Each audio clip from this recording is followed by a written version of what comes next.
அப்படியே நாம் எல்லாரும் இன்றைக்கு ஆண்டவர் கொடுக்கிற வாக்கு தத்தம் இந்த பொருளாதார வருஷத்திற்கு, அதே நேரத்தில் இந்த மாதத்திற்கு உபாகமம் எழுதின புஸ்தகம் 28வது அதிகாரம் 12வது வசனம். உபாகமம் 28:12. எல்லாரும் நின்று வாசித்து விட்டு நம்ம உட்காரலாம். கர்த்தருடைய வார்த்தைக்கு நாம் மதிப்பு கொடுப்போம்.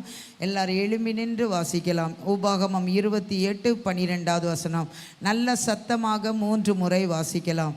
ஏற்ற காலத்தில் உன் தேசத்தில் மழை பெய்யவும், நீ கையிட்டு செய்யும் வேலைகளை எல்லாம் ஆசீர்வதிக்கவும், கர்த்தர் உனக்கு தமது நல்ல பொக்கிஷசாலையாகிய வானத்தை திறப்பார். நீ அநேகம் ஜாதிகளுக்கு கடன் கொடுப்பாய், நீயோ கடன் வாங்காதிருப்பாய். இன்னும் கொஞ்சம் சத்தமா. ஏற்ற காலத்தில் உன் தேசத்திலே மழை பெய்யவும், நீ கையிட்டு செய்யும் வேலைகளெல்லாம் ஆசீர்வதிக்கவும், கர்த்தர் உனக்கு தமது நல்ல பொக்கிஷசாலையாகிய வானத்தை திறப்பார். நீ அநேகம் ஜாதிகளுக்கு கடன் கொடுப்பாய், நீயோ கடன் வாங்காதிருப்பாய். இன்னொரு விசை, இன்னும் கொஞ்சம் சத்தமாக. ஏற்ற காலத்தில்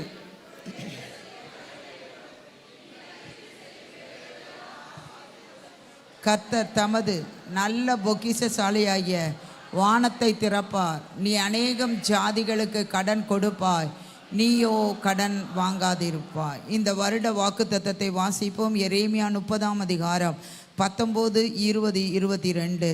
அவைகளிலிருந்து ஸ்தோத்திரமும் ஆடல் பாடலின் சத்தமும் புறப்படும். அவர்களை வர்த்திக்க பண்ணுவேன், அவர்களை மகிமைப்படுத்துவேன். அவர்கள் சிறுமைப்படுவதில்லை. அவர்கள் பிள்ளைகள் முன்போல் இருப்பார்கள். அவர்கள் சபை எனக்கு முன்பாக திடப்படும். அவர்களை ஒடுக்கின யாவரையும் தண்டிப்பேன். நீங்கள் என் ஜனமாய் இருப்பீர்கள், நான் உங்கள் தேவனாய் இருப்பேன். கர்த்தர் நமக்கு தனிப்பட்ட முறையில் கொடுத்த வாக்கு தத்தத்தை நாம் எல்லாரும் சொல்ல போகிறோம். எல்லாரும் உங்கள் வாக்கு. நித்திய கிருபையுடன் உனக்கு இறங்குவேன், நித்திய கிருபையுடன் உனக்கு இறங்குவேன். எல்லாரும் கண்களை மூடி கரங்களை உயர்த்தி, ஆண்டவரே இந்த வாக்கு தத்தங்கள் எல்லாம் என் வாழ்க்கையிலே பலிக்கட்டும், ஆமென்றும் அமேன் என்றும் பலிக்கட்டும். ஆண்டவரே இந்த வருஷத்திற்கு, இந்த பொருளாதார வருஷத்திற்கு கொடுத்த வாக்கு தத்தம், இந்த ஏப்ரல் மாதத்திற்கு கொடுத்த வாக்கு தத்தம் நிறைவேறட்டும். என் கூட பேசுங்க ஆண்டவரே, என் கூட பேசுங்கப்பா, என் கூட பேசுங்க ஆண்டவரே. அல்லேலூயா, அல்லேலூயா. ஆண்டவரே, என்னை மறைத்து நீங்கள் வெளிப்படுங்க, உங்கள் நாமம் மகிமைப்படட்டும். இயேசுவின் மூலம் ஜெபங்கேளு நல்ல பிதாவே, ஆமென். நம்ம எல்லாரும் உட்காரலாம். கர்த்தர் உங்களை ஆசீர்வதிப்பார். இந்த ஏப்ரல் மாதத்திலும் இந்த முதல் தேதியிலே கர்த்தருடைய ஆலயத்திற்கு வந்திருக்கிற உங்கள் யாவரையும் ஆண்டவராகிய இயேசுவின் நாமத்தினாலே நான் உங்களை வாழ்த்தி வரவேற்கிறேன். இந்த பொருளாதார வருடம் உங்களுக்கு ஒரு ஆசீர்வதிக்கப்பட்ட வருடமாக கர்த்தர் உங்களுக்கு மாற்றி கொடுப்பார். ஒரு அல்லேலூயா சொல்லுமா? சத்தமாக ஒரு அல்லேலூயா சொல்லுமா? இன்னும் கொஞ்சம் சத்தமாக ஒரு அல்லேலூயா சொல்லுமா? வீட்டில் போய் உட்கார்ந்து இன்னைக்குள்ள ஒரு டைம் ஒரு பேப்பரு, ஒரு டைரி அல்லது ஒரு நோட் பேட் எடுத்து எழுதி பாருங்கள். கர்த்தர் 2024 ஏப்ரல் 1ஆம் தேதியிலிருந்து 2025 மார்ச் 31ஆம் தேதி வரைக்கும் உங்களுக்கு என்னென்ன காரியத்திலே நீங்கள் அச்சீவ் பண்ண உதவி செய்திருக்கிறார் என்று சொல்லி நீங்கள் எழுதி பாருங்கள். அல்லேலூயா. உங்களை ஆண்டவர் உயர்த்தினதை நீங்கள் கண்டு கொள்ள முடியும். அல்லேலூயா. இன்னும் எதிலே உயர்த்தப்படுவதற்கு நான் என்ன குறை என்னிடத்தில் இருக்கிறது என்பதை கண்டு கொள்ள முடியும். அடுத்த பக்கத்திலே நீங்கள் இந்த 2025 ஏப்ரல் 1ஆம் தேதியிலிருந்து 2026 மார்ச் 31ஆம் தேதி வரைக்கும் நீங்கள் என்ன ஆசீர்வாதத்தை கர்த்தரிடத்திலிருந்து பெற்றுக்கொள்ள வேண்டும் என்று நீங்கள் அதையும் எழுதி வையுங்கள். உங்களுடைய தொழில் எவ்வாறு முன்னேற வேண்டும், உங்களுடைய வியாபாரம் எவ்வளவு முன்னேற வேண்டும், ஒரு மாதம் எவ்வளோ டேர்ன் ஓவர் ஆக வேண்டும், எவ்வளோ உங்களுக்கு லாபம் கிடைக்க வேண்டும், அதே போல் வேலை செய்கிறவர்கள் நான் எப்படி இதில் ப்ரமோஷன் ஆக முடியும், அந்த காரியத்தை எவ்வளவு எனக்கு சம்பளம் வர வேண்டும். உங்கள் ஓனர் காரியத்தெல்லாம் பார்க்காதீங்க, கர்த்தரை பாருங்க. கர்த்தர் இடத்துல ஒரு டார்கெட் வச்சு நீங்க எழுதுங்க. கர்த்தர் உங்களை இந்த வருஷத்துல ஆண்டவர் நிறைவேற்றுவார். அல்லேலூயா. இந்த மாதத்திலே நான் ஒரு நாள் பொருளாதார ஆசீர்வாதத்திற்கான டீச்சிங் உங்களுக்கு ஒரு ஞாயிற்றுக்கிழமை கொடுப்பேன். கொஞ்சம் ஒரு 25% மக்கள் நான் ஏற்கனவே பண்ணின இந்த பொருளாதாரத்தை பற்றிய பிரசங்கத்தை கேட்டு அவர்கள் ஃபாலோ பண்ணி ஆசீர்வதிக்கப்பட்டதை அவர்கள் என்னிடம் இடையிடையே சொல்லுவார்கள். இந்த சண்டே கூட ஒரு தங்கச்சி சொன்னாப்புல, நீங்கள் என்னைக்கு பிரசனம் பண்ணீங்களோ பாஸ்டர், அன்னையிலேருந்து நாங்கள் ஃபாலோ பண்ணுறோம், ஆண்டவர் எங்களை உயர்த்தி கொண்டு வருகிறார் என்று சொன்னார்கள். அதனால் இந்த மாதத்திலும் ஆண்டவர் உங்களுக்கு அதற்கேற்ற ஒரு நல்ல டீச்சிங் ஞாயிற்றுக்கிழமையிலே கொடுக்க கர்த்தர் உதவி செய்வார். இந்த வருஷத்திற்கு கர்த்தர் கொடுக்கிற வாக்குத்தத்தம், ஏற்ற காலத்திலே உன் தேசத்திலே மழை பெய்யவும், நீ கையிட்டு செய்யும் வேலைகளை எல்லாம் ஆசீர்வதிக்கவும், கர்த்தர் உனக்கு தமது நல்ல பொக்கிஷசாலியாகிய வானத்தை திறப்பார். நீ அநேகம் ஜாதிகளுக்கு கடன் கொடுப்பாய், நீயோ கடன் வாங்காதிருப்பாய். இன்றைக்கு என்னுடைய பிரசங்க தலைப்பு, கர்த்தர் உங்களுக்காக வானத்தை திறப்பார், அல்லது கர்த்தர் உங்களுக்காக வானத்தை திறக்கும் 3 நிலைகள். அப்படிங்கிறதுல நமக்கு டைம் இல்லை, ரொம்ப கம்மியாக இருக்குது. அதனால் நான் சுருக்கமாக இந்த பிரசங்கத்தை உங்களுக்கு பண்ணேன். நமக்காக கர்த்தர் நிறைய இடங்களிலே வானத்தை திறந்திருக்கிற காரியங்களை நம்ம பார்க்குறோம். இந்த நாளிலும் நமக்கு 3 காரியங்கள் உங்களுக்காக, எனக்காக, உங்கள் குடும்பத்திற்காக, என்னுடைய குடும்பத்திற்காக, நம்முடைய சபைக்காக 3 நிலைகளிலே கர்த்தர் நமக்காக வானத்தை திறக்க போகிறார். எத்தனை பேர் ஆமேன் சொல்லுகிறீங்க? அல்லேலூயா. நிறைய காரியங்கள் இருந்தாலும் நம்ம அந்த 3 காரியத்தையும் குறிப்பாக இந்த பொருளாதார வருஷத்திற்காக கர்த்தர் நம்மோடு கூட பேச போகிறார். இங்கு உபாகமம் 28ஆம் அதிகாரம் 12ஆம் வசனத்திலே, இங்கு கர்த்தர் உனக்கு தமது நல்ல பொக்கிஷசாலியாகிய வானத்தை திறப்பார். எல்லாரும் சொல்லுங்க, கர்த்தர் எனக்கு தமது நல்ல பொக்கிஷசாலியாகிய வானத்தை திறப்பார். மறுபடியும் சொல்லுங்க, கர்த்தர் எனக்கு தமது நல்ல பொக்கிஷசாலியாகிய வானத்தை திறப்பார். முதல்ல உள்ளதை வாசிங்க. ஏற்ற காலத்தில் என் தேசத்தில் மழை பெய்யவும், நான் கையிட்டு செய்யும் வேலைகளை எல்லாம் ஆசீர்வதிக்கவும், கர்த்தர் எனக்கு தமது நல்ல பொக்கிஷசாலியாகிய வானத்தை திறப்பார். நான் அநேகம் ஜாதிகளுக்கு கடன் கொடுப்பேன், நானோ கடன் வாங்காதிருப்பேன். ஒரு அல்லேலூயா சொல்லுமா? ஆண்டவர் இங்கு உங்களுக்காக, எனக்காக தமது நல்ல பொக்கிஷசாலியாகிய வானத்தை திறப்பார்.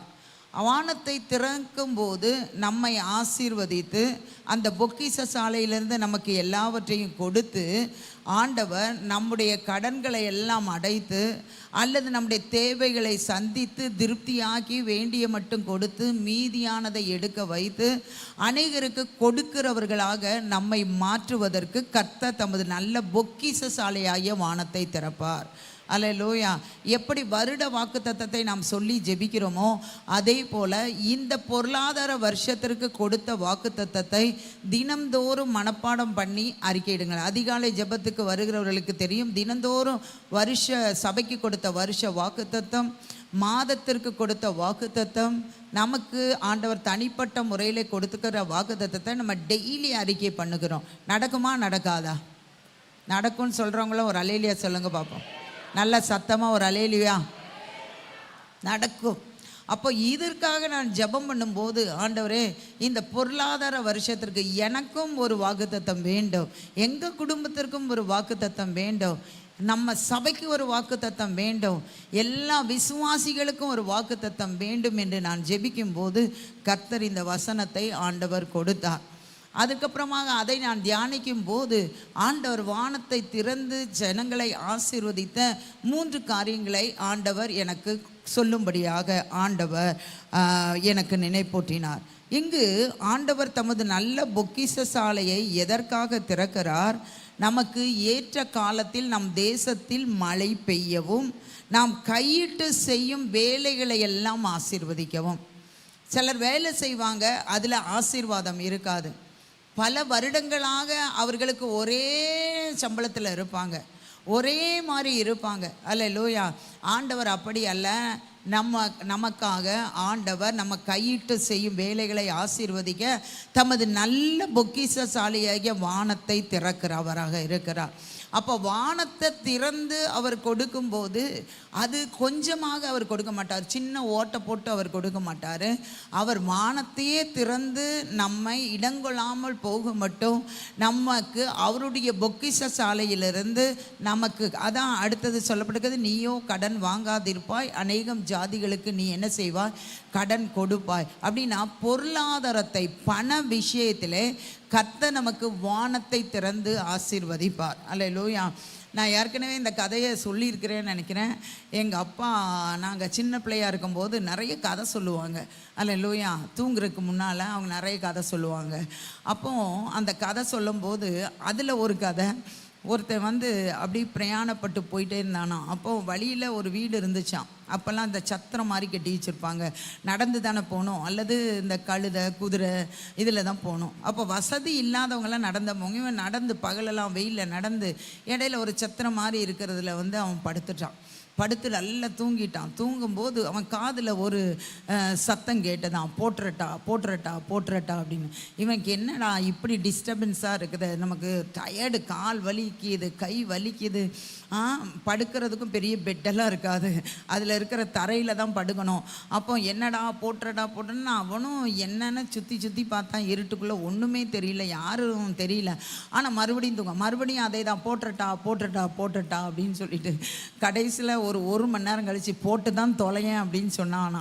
உடனே அந்த அப்போல்லாம் கதையில் பூதம் கட்டி வச்சுருக்கோம் அப்படின்னு சொல்லுவாங்களே, உடனே பூதம் என்ன செஞ்சுதான் அந்த கூரையை பிடிச்சிட்டு அது பொதுன்னு விழுதான். ஏகப்பட்ட தங்க நகைகள், வெள்ளி நகைகள் அதில் இருந்துச்சான்.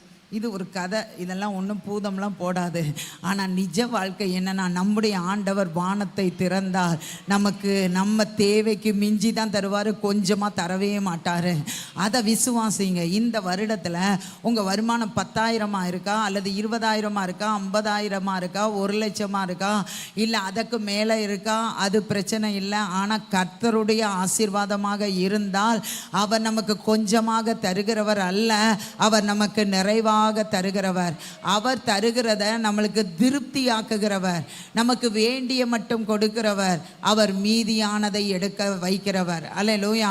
மனுஷன் கொடுத்தா கொஞ்சம் தான் கொடுப்பார். எங்கள் பாஸ்டர் நாங்கள் ஊழியத்துக்கு வந்தோன்னு சொன்னார், அல்லேலூயா, டெய்ஸி உனக்கு என்ன வேணாலும் நீ என்கிட்ட கேளு, எப்போனாலும் நான் உனக்கு கொடுக்க ஆயத்தமாக இருக்கிறேன் அப்படின்னு சொன்னாப்புல. அல்லேலூயா. நான் அப்போ சொன்னேன், உங்ககிட்ட நான் 200 ரூபா கேட்டால் நீங்கள் 200 ரூபா தான் தருவீங்க, ஆனால் என்னை அழைச்ச ஆண்டவர்கிட்ட 200 ரூபா கேட்டால் அவர் 1000 ரூபாயும் தருவார், 2000 ரூபாயும் தருவார் அப்படின்னு சொன்னேன். ரொம்ப க்ளோஸாக இருக்கிறதுனால பேசினேன். அப்போ அந்த இந்த வார்த்தையை எங்கள் பாஸ்டர் சொல்லி ஒரு 6 மாதத்துக்கு பின்னால் அவங்க வீட்டுக்கு நான் போகிறேன். எங்கள் வீடு அவங்க வீடு 3 வீடு தாண்டி தான். ஒன்று நாங்கள் அங்கே இருப்போம், அல்லது அவங்க பிள்ளைங்கள்லாம் இங்கே எங்கள் வீட்டில், பாஸ்டர்மெல்லாம் எங்கள் வீட்டில் இருப்பாங்க. ரொம்ப க்ளோஸு ரிலேஷன். அப்போ அவங்க கிட்ட சரி போகலாம் ஒரு தேவைக்காக, அவங்க தான் எப்போனாலும் கேளு தரேன்னு சொல்லியிருக்கிறாங்களே அப்படின்னு நான் போனேன். எங்கள் இமன், இப்போ 6வது நடத்தின பாஸ்டர் இமன் சின்ன பிள்ளையாக இருந்தான், அவனுக்கு 1.5 வயசு. அல்லேலூயா. அப்போ நான் சொன்னேன், இந்த வருஷம் எங்கள் இம்மானுக்கு ட்ரெஸ்ஸு வாங்குறதுக்கு நீங்கள் வாங்கி கொடுக்கணும் அப்படின்னு நான் சொன்னேன். அடுத்த செகண்ட் அவங்க சொன்னது, என் பேரனுக்கே இந்த வருஷம் வாங்கலம்மா, எப்படி நான் இம்மானுக்கு வாங்கி கொடுக்க முடியும்? நாங்கள் ஆண்டவர் என் மண்டையில் குட்டுனது மாதிரி இருந்தது. அதுக்கப்புறமாக நான் ஆண்டவர்கிட்ட கேட்டேன். ஆண்டவர் அல்லேலூயா 1992 வருஷம், அல்லேலூயா, கிட்டத்தட்ட 25-33 வருஷத்திற்கு 32 வருஷத்திற்கு முன்னால் ஆண்டவர் அவனுக்கு ட்ரெஸ்ஸு வாங்குவதற்கு கதவை தட்டி, ஒருத்தர் அவன் தொட்டிலில் படுத்திருந்தான், அவன் மேலே 450 ரூபாயை ஒரு கவரில் கொண்டு வந்து, இது இம்மானுக்குடைய ட்ரெஸ்ஸு என்று சொல்லி வாங்குறதுக்கான பணம் என்று சொல்லி வைத்து விட்டு போனார்கள். ஒரு அலையிலையா சொல்லுமா? 32 வருஷத்துக்கு முன்னால் நீங்கள் பாருங்கள், 450 ரூபாய்க்கெலாம் சூப்பரான ட்ரெஸ்ஸு வாங்கிக்கலாம். அல்லேலூயா. கர்த்தர் இன்னைக்கு வரைக்கும் அவனுக்கு எந்த குறையும் ட்ரெஸ்ஸுக்கு ஆண்டவர் வைக்கவே இல்லை. ஏன்? எங்கள் பிள்ளைங்களாம் நல்லா இருக்காங்க, நான் நிறைய தியாகம் பண்ணியிருக்கிறோம், அதனால் எங்கள் பிள்ளைகளை கர்த்தர் ஆசீர்வதித்து உயர்த்தி வருகிறார். யாரெல்லாம் எந்த பெற்றோர்களுக்கெல்லாம் கர்த்தருக்குள்ளாக தியாகம் பண்ணுகிறீர்களோ, கர்த்தருக்கு பிரியமாய் நடக்கிறீர்களோ, உங்கள் பிள்ளைகளை நீங்கள் நினைக்காத நீங்கள் யோசிக்காத உயரத்தில் கர்த்தர் அவர்களை வைப்பார். ஆதலால் இந்த வருஷத்தில் நீங்கள் வானத்தை அவர் திறப்பார் என்று விசுவாசியுங்கள். உங்கள் பொருளாதாரம் உயர்த்தப்படுவதற்கு அவர் கொடுக்கிற தெய்வம் கூரையை பிச்சுட்டு கொடுக்கும் இருக்கும்னு தமிழில் ஒரு பழமொழி. நம்ம ஆண்டவர் வானத்தை திறந்து, கூரையை பிச்சுட்டு அல்ல, வானத்தை திறந்து, அதுவும் வானத்தின் பொக்கிஷ சாலையை திறந்து, அதில் பொக்கிஷம்னா என்ன இருக்கும்? ராஜாவிட பொக்கிஷ சாலையில் என்ன இருக்கும்? தங்கம், வெள்ளி, வைரங்கள், அல்லேலூயா, விலையேற பெற்ற காரியங்கள், அடுத்தது பணங்கள் எல்லாம் அங்கு குமிந்து இருக்கும். ஆண்டவருடைய பொக்கிஷ சாலை ஒரு ராஜாவுடைய பொக்கிஷ சாலை போன்று அல்ல. அது இந்த உலகத்தையே படைத்த ராஜாதி ராஜாவின் பொக்கிஷ சாலை. அதை திறந்து அவர் உங்களுக்கு கொடுக்கும் போது உங்க வீடு தாங்க முடியாத அளவுக்கு கர்த்தர் உங்களுக்கு ஆசீர்வாதத்தை கொடுப்பார். நீங்கள் வாங்குகிறவர்களாக அல்ல, கொடுக்கிறவர்களாக கர்த்தர் உங்களை மாற்றுவார். தொழில் செய்கிறவங்களுக்கு, வியாபாரம் செய்கிறவங்களுக்கு நான் சொல்கிறேன், வேலை செய்கிறவங்களுக்கு அது ஒத்து வராதுன்னெலாம் கிடையாது, வரும். ஆனால் அவர்களுக்காக சொல்லுகிறேன், நீங்கள் உங்களுடைய குறுகிய மனப்பான்மையை மாற்றிவிட்டு என் ஆண்டவர் என்னை கோடிகளை ஒவ்வொரு மாதமும் டேன் ஓவர் பண்ண செய்வார் என்று விசுவாசியுங்கள். அல்லேலூயா, பல லட்சங்களை எனக்கு லாபமாக கர்த்தர் தருவார் என்று விசுவாசியுங்கள். உலகத்தில் விக்கிரகத்தை வழிபடுகிறவர்களே அவ்வளவு லட்சக்கணக்கில், கோடிக்கணக்கில், ஒவ்வொரு மாதமும் கோடிக்கணக்கில் அவர்கள் லாபத்தை ஈட்டும் போது, நீங்கள் ராஜாதி ராஜா, கர்த்தாதி கர்த்தர், இந்த உலகத்திலே எல்லா பொக்கிஷத்தையும் வைத்திருக்கிறவர், அவருடைய பொக்கிஷாலையை திறந்து உங்களுக்கு இடம் கொள்ளாமல் போக மட்டும் ஆசீர்வாதத்தை தருவார். அதுக்கு தான் நான் சொல்றேன், டார்கெட் எழுதி வைங்க. இந்த வருஷத்தில் அவருடைய பொக்கிஷ சாலையிலேருந்து உங்க தொழிலுக்கு, உங்க வியாபாரத்துக்கு என்ன வரணும் அப்படின்னு சொல்லி எழுதி வைங்க. பரத்திலிருந்து அனுப்புவார். வேலை செய்கிறவங்க, நான் வேலையில் எவ்வளவு உயர்த்தப்படணும்னு நினைங்க, அவர் அப்படி செய்வார். எத்தனை பேர் ஆமேன்னு சொல்லுகிறீங்க?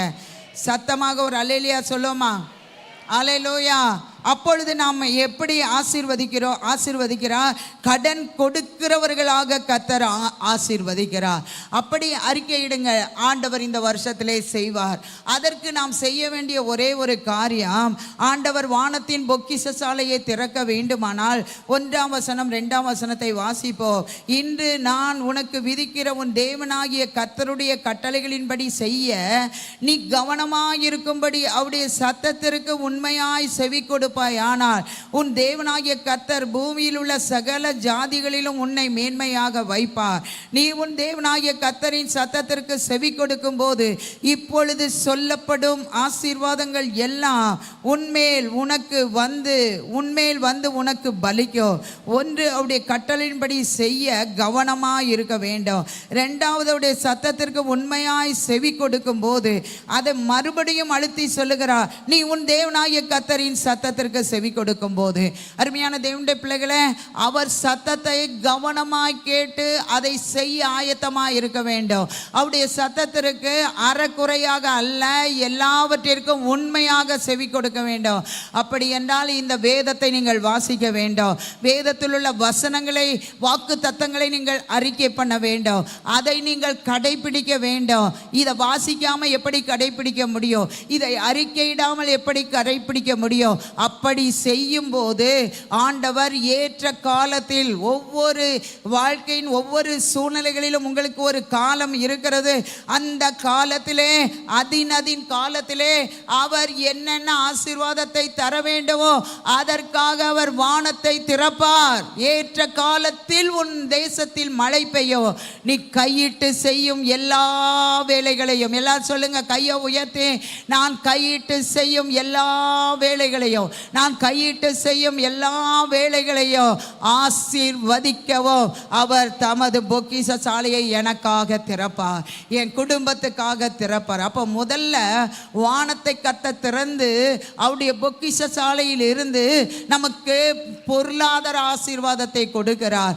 அல்லேலூயா. அதற்கு அவருடைய சத்தத்திற்கு நாம் உண்மையாக செவி கொடுக்க வேண்டும். அடுத்து ஆண்டவர் எதற்கு வானத்தை திறக்கிறார்? மல்கியா எழுதின தீர்க்கதரிசன புஸ்தகம் 3ஆம் அதிகாரம் 10ஆம் வசனம். எல்லாரும் வாசிங்க. 3ஆம் அதிகாரம் மல்கியா 10ஆம் வசனம். என் ஆலயத்தில் ஆகாரம் உண்டாயிருக்கும்படி தசம பாகங்களை எல்லாம் பண்டக சாலையிலே கொண்டு வாருங்கள். அப்பொழுது நான் வானத்தின் பலகணிகளை திறந்து இடங்கொள்ளாமல் போகும் மட்டும் உங்கள் மேல் ஆசீர்வாதத்தை வருஷிக்க மாட்டேனோ என்று அதனால் என்னை சோதித்து பாருங்கள். மறுபடியும் வாசிங்க. என் ஆலயத்தில் பண்டகசாலையிலே கொண்டு வாருங்கள். அப்பொழுது நான்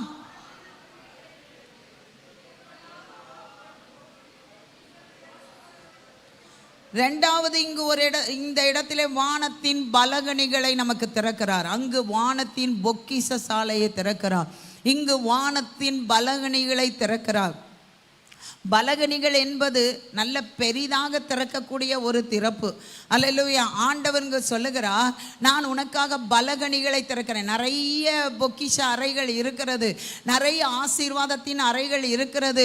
அந்த பலகணிகளை திறந்து, அல்லேலூயா, ப்ளூரல் ஃபார்ம்லே போட்டிருக்கிறது. ஒரு பலகணியை திறப்பேன் என்று சொல்லலை, பலகணிகளை திறந்து. அல்லேலூயா. இது நமக்கு எதை காமிக்கிறது? இடங்கொள்ளாமல் போக மட்டும், அங்கு கடன் வாங்காமல் கடன் கொடுக்கிறவர்களாக நம்முடைய பண காரியத்திலே ஆசீர்வதிக்கிறார்.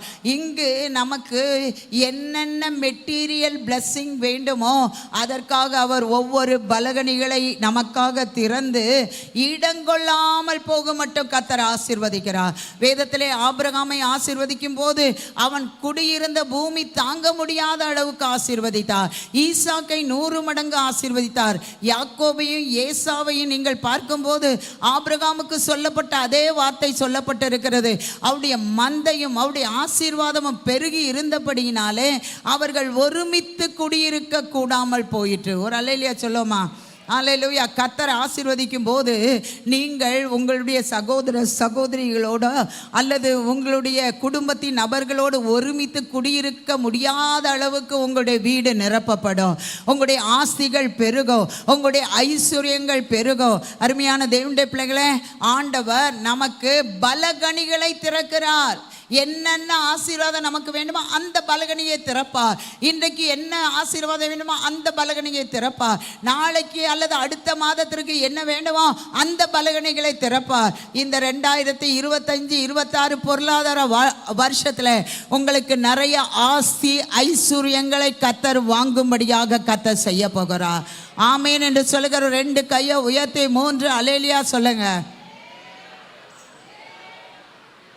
விசுவாசிங்க. உங்க கையில ஒண்ணும் இல்லாமல் இருக்கலாம், உங்க கையில இருக்கிறத வச்சு கர்த்தர் உங்களை ஆசீர்வதிக்கிறது இல்லை.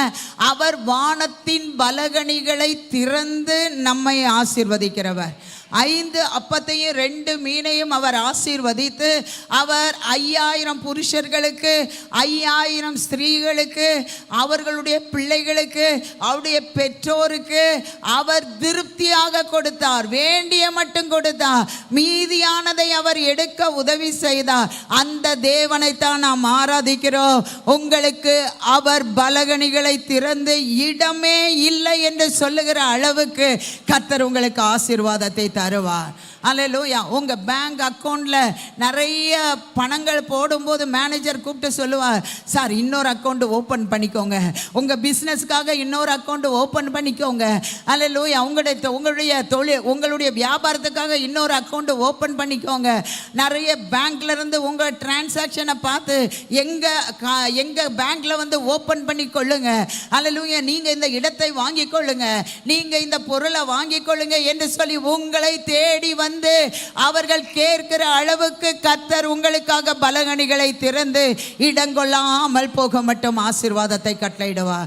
நம்ம நினைக்கிறோம் ஒரு வீடு கட்டிட்டா போதும், அல்லது ஒரு கார் வாங்கிட்டா போதும், கொஞ்சம் நகைகள் வாங்கிட்டா போதும். அப்படி அல்ல. நம்முடைய ஆண்டவர் இடங்கொள்ளாமல் போக மட்டும் நமக்கு ஆசீர்வாதத்தை கொடுக்கிறவராக இருக்கிறார்.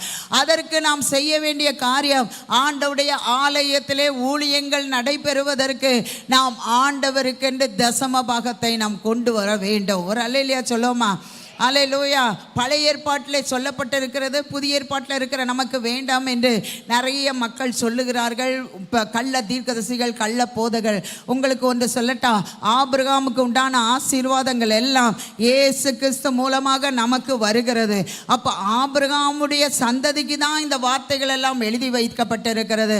அப்போ ஆபிரகாம் ஆசீர்வாதத்தை சுதந்தரித்துக் கொள்வதற்கு ஆண்டவருக்கு என்று அவன் தசமபாகம் கொடுக்கும் போது நாமும் ஆபிரகாமின் பிள்ளைகளாக இயேசு கிறிஸ்துவால் மாற்றப்பட்டிருக்கிறபடினாலே நாமும் அவனை போல தசமபாகம் கொடுத்தால் அவனை போல இடங்கொள்ளாமல் போக மட்டும் நாம் ஆசீர்வாதத்தை நாம் சுதந்தரித்துக் கொள்ள கர்த்தர் நமக்கு உதவி செய்வார். எத்தனை பேர் ஆமேன்னு சொல்லுகிறீங்க?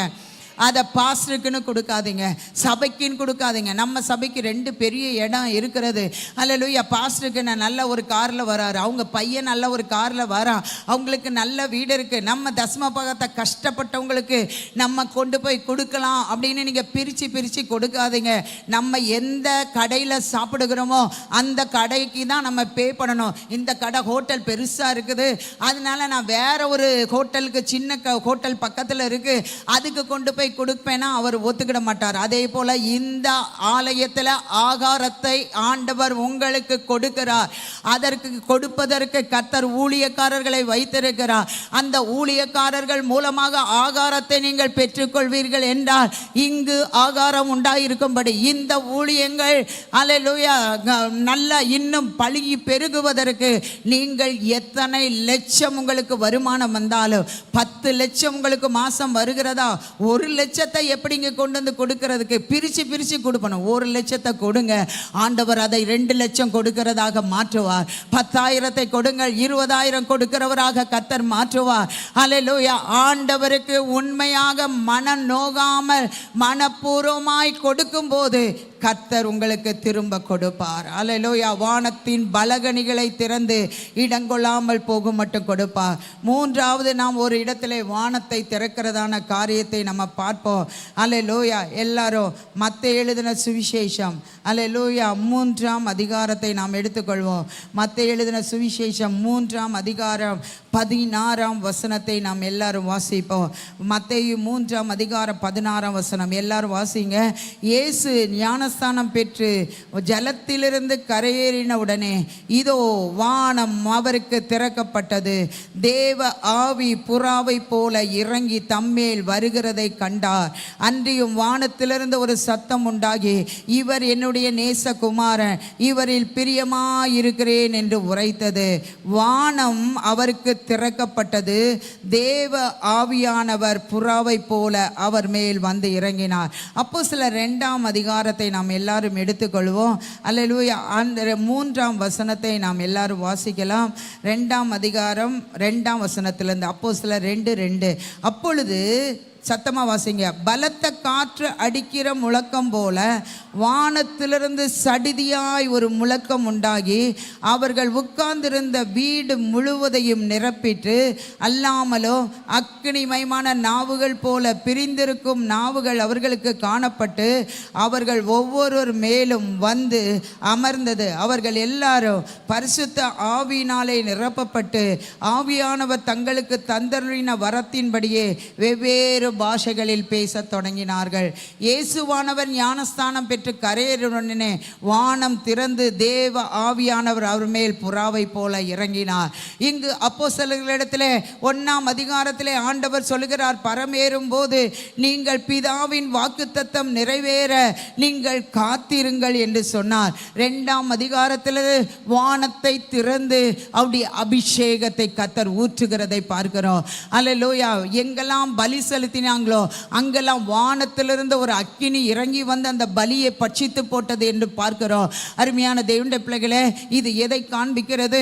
நமக்கு இந்த பொருளாதார ஆசீர்வாதத்தை நாம் பெற்றுக்கொள்ள வேண்டுமானால் பரத்திலிருந்து நம்மேல் அபிஷேகத்தின் வல்லமை அவர் திறந்து ஊற்றிக்கொண்டே இருப்பார். அந்த அபிஷேகத்துக்குள்ளாக ஞானம் இருக்கிறது, அந்த அபிஷேகத்துக்குள்ளாக புத்தி இருக்கிறது, அந்த அபிஷேகத்துக்குள்ளாக ஆலோசனை இருக்கிறது, அந்த அபிஷேகத்திற்குள்ளாக தடைகளை உடைத்து போடுகிற காரியங்கள் இருக்கிறது. பலத்தினாலும் அல்ல, பராக்கிரமத்தினாலும் அல்ல, அவர் நமக்குள்ளாக கொடுத்திருக்கிற ஆவியினாலே எல்லாம் ஆகும் என்று சொல்லப்பட்டிருக்கிறது.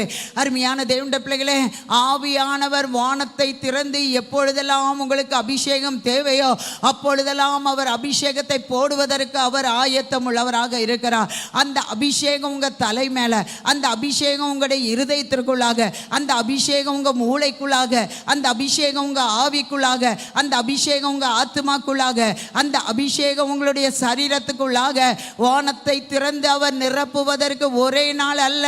எப்படி பொக்கிஷசாலை நமக்கு தேவையான நேரமெல்லாம் திறக்கிறாரோ, பலகணிகளை எப்படி தேவையான நேரமெல்லாம் திறந்து நமக்கு கொடுக்கிறாரோ, அதே போல ஒவ்வொரு நாளும் நமக்கு தேவையான அபிஷேகத்தை அவர் நம்மேல் ஊற்றுகிறவராக இருக்கிறார். ஆவியானவர் எங்கே உண்டோ அங்கே விடுதலை உண்டு. ஆவியானவர் சகல நுகங்களையும் முறித்து போடுவார். ஆவியானவருக்குள்ளாக ஞானம் இருக்கிறது. ஹல்லேலூயா. அவருக்குள்ளாக புத்தி இருக்கிறது, அறிவு இருக்கிறது. அந்த ஞானத்தை உங்க பொருளாதாரத்திற்காக நீங்கள் பெற்றுக்கொள்வீர்கள் என்றால், அந்த ஆவியின் அபிஷேகத்தை வானத்தை திறந்து தரும்போது அக்கின்மயமான நாவுகள், ஹல்லேலூயா ஹல்லேலூயா, நம்முடைய சரீரம் அசையத்தக்கதாக, நம்முடைய ஆவி ஆத்துமா சரீரம் உயிர்ப்பிக்கப்படத்தக்கதாக ஆண்டவர் நமக்கு அபிஷேகத்தை தருவதற்கும் வானத்தை திறப்பார். ஹல்லேலூயா. நம்ம என்ன செய்ய வேண்டும்? பிதாவின் வாக்குத்தத்தம் நிறைவேற 1ஆம் அதிகாரம், அப்போஸ்தலர் 1ஆம் அதிகாரத்தை நாம் எடுத்து வாசிக்கலாம். 4ஆம் வசனம் 5ஆம் வசனம். அன்றியும் அவர் அவர்களுடனே கூட கூடி வந்திருக்கும் போது அவர்களை நோக்கி, யோவான் ஜலத்தினாலே ஞானஸ்தானம் கொடுத்தான், நீங்களோ சில நாளைக்குள்ளாக பரிசுத்த ஆவியினாலே ஞானஸ்தானம் பெறுவீர்கள். ஆகையால் நீங்கள் எருசலேமை விட்டு போகாமல் என்னிடத்தில் கேள்விப்பட்ட பிதாவின் வாக்குத்தத்தம் நிறைவேற காத்திருங்கள் என்று சொன்னார். 3வது நாம் செய்ய வேண்டியது காத்திருந்து ஒவ்வொரு நாள் காலை வேளையிலும் ஆண்டவருடைய அபிஷேகத்தை நாம் பெற்றுக்கொள்ள வேண்டும். ஆண்டவருடைய அபிஷேகத்தை காலையிலே பெற்றுக்கொண்டால் அவர் அந்த நாளிற்கு தேவையான ஞானத்தை, புத்தியை, அறிவை, ஹல்லேலூயா, எல்லா விதமான கிருபைகளையும் தருவார். அப்பொழுது அந்த நாள் உங்களுக்கு வானத்தின் பொக்கிஷசாலை திறக்க வேண்டுமானால் ஆவியானவர் திறந்து கொடுப்பார். அந்த நாள் உங்களுக்கு பலகணிகள் திறக்க வேண்டுமானால் அவர் பலகணிகளை திறந்து இடங்கொள்ளாமல் போக மட்டும் ஆசீர்வதிப்பார். பொக்கிஷசாலையை திறந்து உங்களுக்கு அநேகருக்கு கொடுக்கக்கூடிய அளவுக்கு தருவார். ஆமென் என்று சொல்லுகிறவர்கள், எனக்காக 3 நிலைகளிலே கர்த்தர் இந்த பொருளாதார வருஷத்திலே வானத்தை திறப்பார் என்று சொல்லுகிறவர்கள் எல்லாரும் எழும்பி நின்று எல்லாரும் ஒரு 2 நிமிஷம் எல்லாரும் ஜெபம் பண்ணுங்க. எல்லாம் ஜெபம் பண்ணுங்க. நல்ல கையை உயர்த்தி, எனக்காக இந்த 3 நிலைகளிலே கர்த்தர் வானத்தை திறப்பார். ஓ ரிபலபரி சலபலபோ ரிபலபி கலபலபோ. எல்லாரும் ஜெபம் பண்ணுங்க. கையை உயர்த்தி, முதலாவது அவர் பொக்கிஷசாலையை திறப்பார், பலகணிகளை திறப்பார், ஆவியானவரை கொடுப்பார். நாம் எல்லாரும் ஜெபம் பண்ணுவோம். ஹல்லேலூயா. இந்த 3 நிலைகளிலும் கர்த்தர் நம்மை அபிஷேகத்தினாலும் வல்லமையினாலும் பலகணிகளை திறப்பார். ஆமென். அல்லேலூயா. ஸ்தோத்திரம் ஆண்டவரே. வானத்தின் பொக்கிஷ சாலை நமக்காக ஆமென் திறக்கப்படுகிறது. 2வது வானத்தின் பலகணிகள் நமக்காக திறக்கப்படுகிறது. அல்லேலூயா.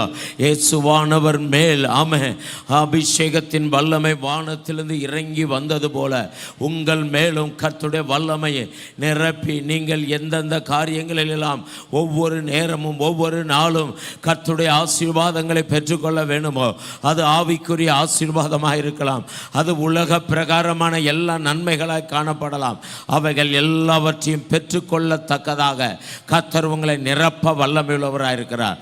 ஆகையினாலே நாம் எல்லாரும் ஆண்டவருடைய சமூகத்தில் கரங்களை தட்டுவோமாக. ஆண்டவரே உமக்கு நன்றி, ஆண்டவரே உமக்கு நன்றி, ஆண்டவரே நன்றி, ஆண்டவரே ஸ்தோத்திரம். ஆண்டவரே எங்களுக்காக வானத்தை திறக்கிறவர், எங்களுக்காக ஆண்டவரே கர்த்தாவே பொக்கிஷ சாலையை திறக்கிறவர், பலகணிகளை திறக்கிறவர், வானம் திறந்து எங்களை விசேஷித்த கிருபையினாலும் வரங்களினாலும் ஒவ்வொரு நாளுக்கு தேவையான கிருபைகளை கர்த்தர் கொடுக்கிறவர். எல்லாவற்றை பெற்றுக்கொள்ளத்தக்கதாக நாம் தேவனை